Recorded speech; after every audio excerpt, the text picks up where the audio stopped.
Welkom leerlingen van HAVO 5 en VWO 6. Welkom bij dit examen uit 2023, zoals je daar ziet. En dan tijdvak 2, zoals je ook daar kunt zien. En het gaat om vraag 4. E pergunta. In het Atlantische Handvest, Atlantic Charter in 1941, een besluit van onder andere de Amerikaanse president Franklin Roosevelt, werd bij de Europese mogendheden aangedrongen, aangedrongen om na de oorlog afstand te doen, después de guerra. Aangedrongen om afstand te doen van hun koloniën na de oorlog. Estaba aquí en el mundo libre de dominación colonial. Hij, president Roosevelt, wilde een wereld vrij van koloniale overheersing. Nou, dan de echte vraag. Leg uit in hoeverre, in hoeverre het Atlantisch Handvest invloed heeft gehad op de staatkundige ontwikkelingen, het desarrollo politico, van de toenmalige Nederlandse Antillen.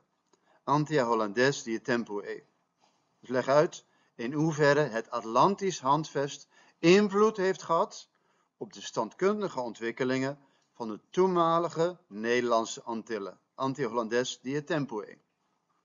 Ja, dus je moet uitleggen hoe het Atlantisch Handvest invloed heeft gehad op de staatkundige ontwikkelingen van de Nederlandse Antillen na 1941.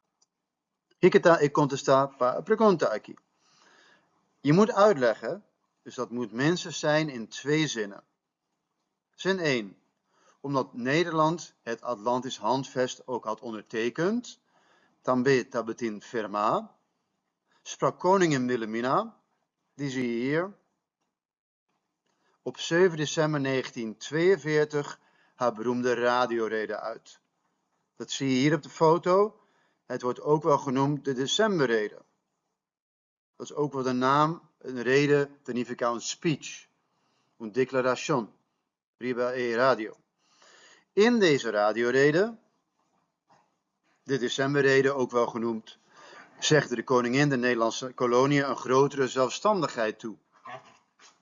Dus Reina Wilhelmina apprimenti i koloninan Hollandes una autonomia más grande debi na el firmamento di Carta Atlantico.